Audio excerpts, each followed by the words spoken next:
Bismillahirrahmanirrahim. Assalamualaikum warahmatullahi wabarakatuh.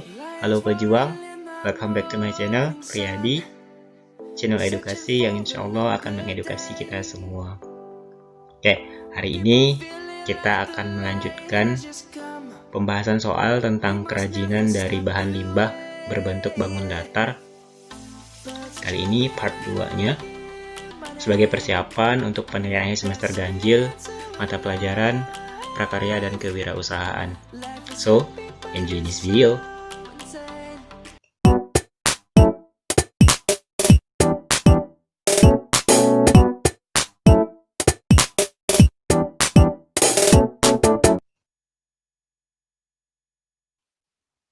Oke, langsung kita mulai ke soal nomor 11. Salah satu produk kerajinan tekstil dari bahan limbah, kecuali busana, B makanan, C aksesoris, D tas, E topi. Oke, kata kuncinya ada di kerajinan tekstil ya. Oke, kerajinan tekstil dari bahan limbah itu dapat dibuat berbagai macam kerajinan tangan, misalnya busana, aksesoris, tas, topi, dan hiasan lainnya. Jadi udah jelas ya sebenarnya tekstil. Jadi kan yang bukan ya makanan gitu. Jadi jawaban yang benar adalah B, makanan. Next, soal nomor 12. Berikut merupakan bahan yang termasuk jenis bahan limbah organik, kecuali A. kerang, B. batok kelapa, C. daun jagung, D. plastik, E. daun kering. Oke, kata kuncinya adalah limbah organik. Apa sih limbah organik itu? Limbah organik adalah limbah yang bisa dengan mudah diuraikan atau mudah membusuk. Contohnya apa? Kerang, batok kelapa, daun jagung, dan daun kering. Ya, sebenarnya masih banyak lagi yang lainnya gitu, yang bisa kalian temukan di lingkungan sekitar. Oke, jadi yang bukan termasuk jenis bahan limbah organik adalah plastik, karena plastik termasuk dalam limbah anorganik. Paham ya? Soal ke-13. Salah satu tujuan pengemasan produk kerajinan yaitu A. menambah biaya produksi, B. menginformasikan kepada konsumen tentang produk yang dijual, C. membujuk konsumen untuk mencoba produk baru, D. memenuhi syarat keamanan dan kemanfaatan, E. menyaingi produk sejenis yang sudah terlebih dahulu dipasarkan. Ya, ada beberapa tujuan pengemasan produk kerajinan,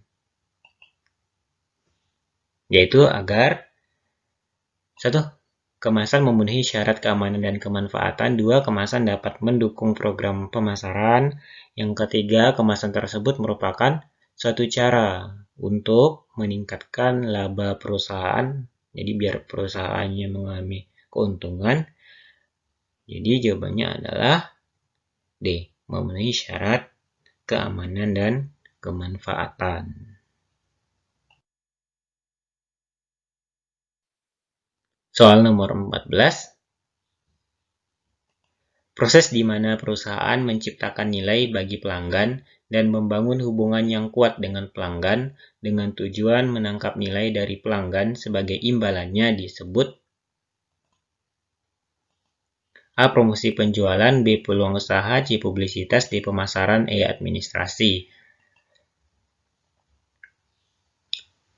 Menurut Philip Kotler dan Gary Armstrong dalam bukunya Dasar-dasar Pemasaran, mendefinisikan pemasaran sebagai proses di mana perusahaan menciptakan nilai bagi pelanggan dan membangun hubungan yang kuat dengan pelanggan dengan tujuan menangkap nilai dari pelanggan sebagai imbalannya.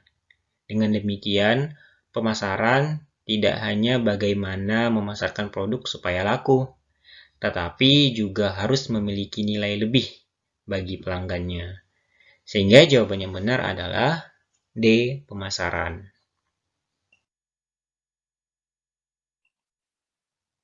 Oke, lanjut soal nomor 15. Cara ini adalah mempekerjakan orang untuk berpura-pura menjadi pembeli. Orang ini akan melaporkan hal-hal positif dan negatif dari pelanggan serta manfaat dari sebuah produk. Hal ini merupakan salah satu metode yang bisa digunakan untuk mengukur tingkat kepuasan pelanggan, yaitu A. Survei, B. Ghost shopping, C. Direct selling, D. Penjualan langsung, E. Sistem keluhan dan saran. Oke, ada beberapa istilah ya dalam metode yang dapat digunakan untuk mengukur tingkat kepuasan pelanggan. Salah satunya adalah ghost shopping atau mystery shopper di sini, yaitu salah satu metode yang bisa digunakan untuk mengukur tingkat kepuasan pelanggan, yaitu dengan cara memperkerjakan orang untuk berpura-pura menjadi pembeli, di mana orang tersebut akan melaporkan baik hal-hal positif maupun negatif dari pelayanan serta manfaat dari sebuah produk tersebut. Oke, jadi jelas ya jawabannya adalah ghost shopping.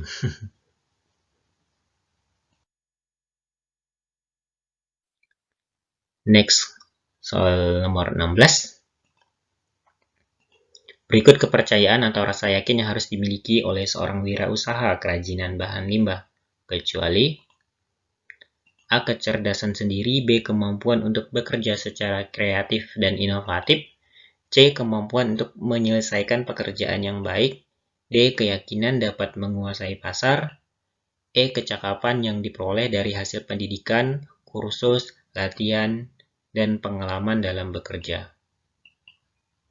Oke. Kepercayaan atau rasa yakin yang harus dimiliki oleh seorang wirausaha itu diantaranya adalah kecerdasan sendiri, kemampuan untuk bekerja secara kreatif dan inovatif, kemampuan untuk menyelesaikan pekerjaan yang baik, dan kecakapan yang diperoleh dari hasil pendidikan maupun kursus, latihan, dan pengalaman dalam bekerja. Jadi cukup jelas di sini jawabannya adalah D. Keyakinan dapat menguasai pasar.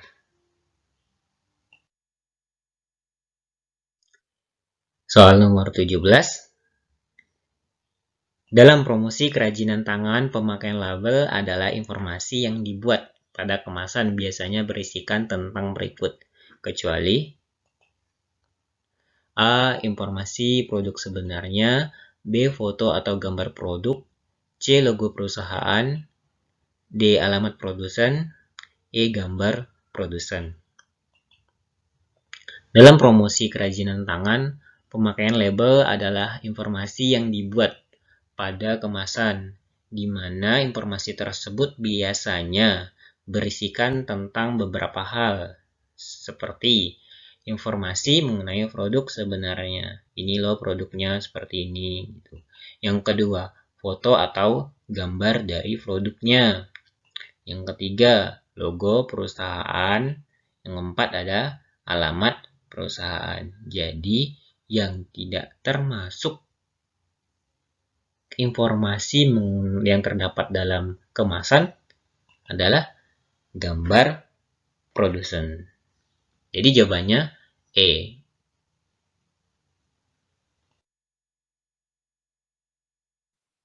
Oke, kita lanjutkan ke soal nomor 18. Bentuk promosi non-personal dengan menggunakan berbagai media yang ditujukan untuk merangsang pembelian disebut A. Publisitas, B. Penjualan tatap muka, C. Periklanan, D. Pemasaran langsung, E. Promosi penjualan. Oke, ada beberapa bentuk promosi. Di antaranya pertama publisitas. Publisitas adalah suatu bentuk promosi non-personal mengenai pelayanan atau kesatuan usaha tertentu dengan jalan mengulas informasi atau berita tentangnya, di mana pada umumnya itu bersifat ilmiah. Yang kedua, penjualan tatap muka atau personal selling adalah bentuk promosi secara personal dengan presentasi lisan dalam suatu percakapan dengan calon pembeli yang ditujukan untuk merangsang pembelian. Yang ketiga, periklanan atau advertising, bentuk promosi non-personal dengan menggunakan berbagai media yang ditujukan untuk merangsang pembelian. Yang keempat, promosi penjualan adalah suatu bentuk promosi di luar ketiga bentuk yang telah disebutkan sebelumnya, seperti promosi konsumen, promosi dagang, atau promosi bisnis. Nah, yang Kelima ya, pemasaran langsung atau direct marketing adalah suatu bentuk penjualan perorangan secara langsung ditujukan untuk mempengaruhi pembelian konsumen. Sehingga jawabannya benar adalah C, periklanan atau advertising.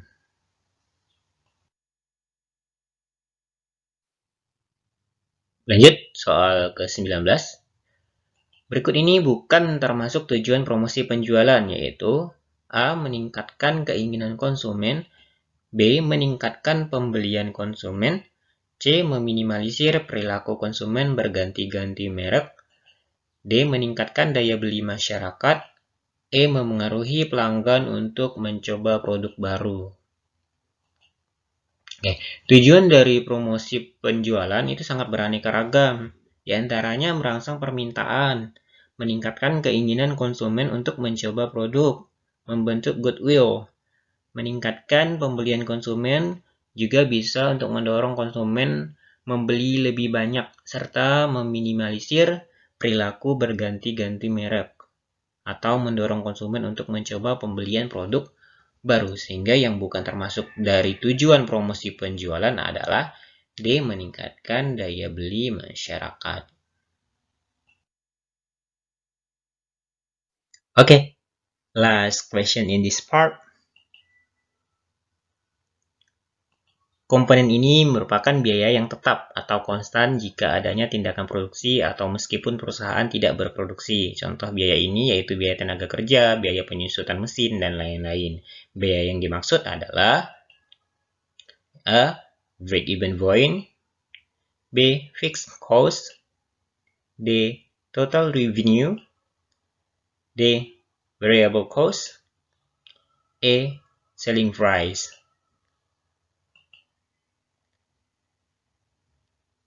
Fixed cost merupakan biaya yang tetap atau konstan jika adanya tindakan produksi atau meskipun perusahaan tidak berproduksi.